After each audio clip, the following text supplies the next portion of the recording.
We provide you the platform to turn your dreams into reality. Give wings to your aspirations with KR Mangalam University. Bihar विधानसभा चुनाव से पहले अब प्रदेश की राजनीति में परिवारवाद का मुद्दा जोरों से उठने लगा है।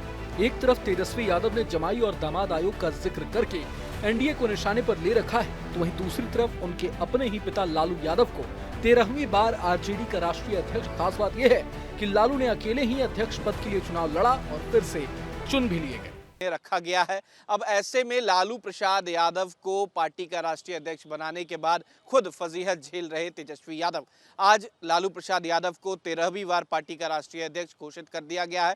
अब देखना है कि जिस परिवारवाद का जिक्र तेजस्वी यादव कर रहे थे आयोग के अंदर, अब वही उनके परिवार के अंदर और पार्टी के अंदर नजर आ रहा।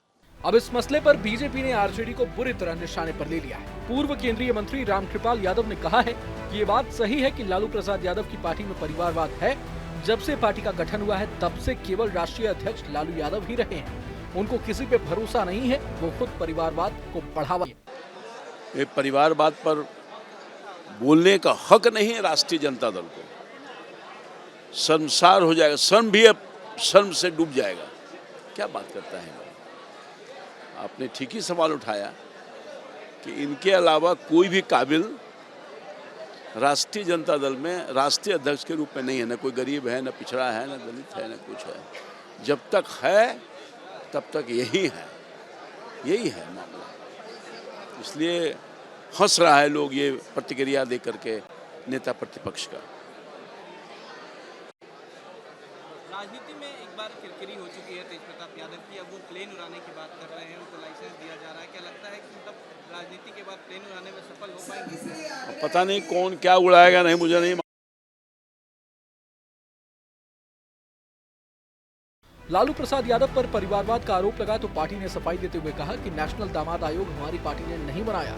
लालू यादव जन जन के नेता हैं और गरीबों को आवाज उन्होंने दी और बिहार की जनता चाहती थी कि लालू यादव को राष्ट्रीय अध्यक्ष बनाया जाए। वहीं आरजेडी ने यह भी कहा कि बीजेपी और नीतीश कुमार की पार्टी की तरह हमारे यहाँ आयोगों में दामादों को नहीं रखा जाता। सुनिए। बिहार में एनडीए समर्थित सरकार जो लगातार परसेप्शन और झूठ की राजनीति करती है, फरेब और मक्कारी का जो खेल खेलती है, झूठ का प्रचार प्रसार करके सत्ता का लाभ लेते आई है और लाभ लेना चाहती है, वो हमारे ऊपर परिवारवाद का आरोप लगाती है।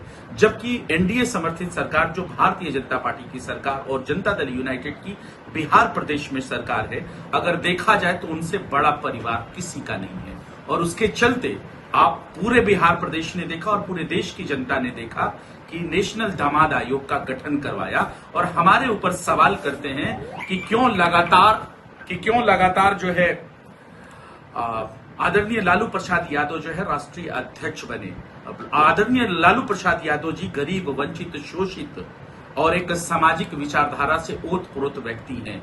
उन्होंने गरीब, पिछड़े, पायदान पे खड़े हुए व्यक्ति को आवाज दी।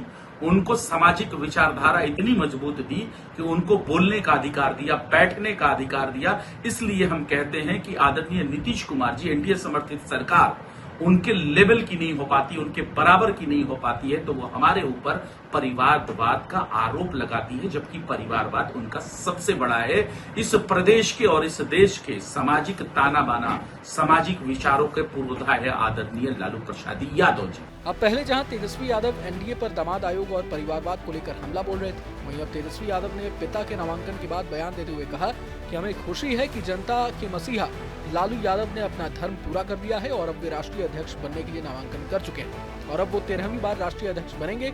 हमारी पार्टी के सभी नेता बेहद खुश हैं। सुनिए। लालू जी ने नामांकन जो है राष्ट्रीय अध्यक्ष राष्ट्रीय जनता दल के तौर पर भरा है और सभी लोगों में बड़ी खुशी की लहर है और हमें लगता है कि आगे आने वाले समय में हम लोगों को लालू जी के नेतृत्व में हम लोगों को जीत मिलेगी। जाहिर है कि बिहार विधानसभा चुनाव में इस बार परिवारवाद का मसला जोर शोर से उठने वाला है। आरजेडी के राष्ट्रीय अध्यक्ष फिर से लालू यादव बने तो वहीं बिहार में आयोगों के गठन के बाद कई बड़े नेताओं के परिवार के लोगों को जगह मिला है उसमें। अब देखना होगा कि ये आरोप प्रत्यारोप बिहार की राजनीति में एनडीए और आरजेडी के लिए कितने मुश्किलें पैदा करती है। बहरहाल पूरे मसले को लेकर आप क्या कुछ सोचते हैं हमें कमेंट बॉक्स में जरूर बताएं। अगर आपको ये वीडियो पसंद आया तो लाइक करें और चैनल को जरूर सब्सक्राइब करें। जहां भक्ति है हर शब्द में, कथाओं में छिपे हैं दिव्य रहस्य और ज्योतिष देता है जीवन को दिशा। धर्म से जुड़ी हर बातों को जानने के लिए हमारे चैनल स्तुति को सब्सक्राइब करें। चैनल पर जाने के लिए इस लिंक पर क्लिक करें।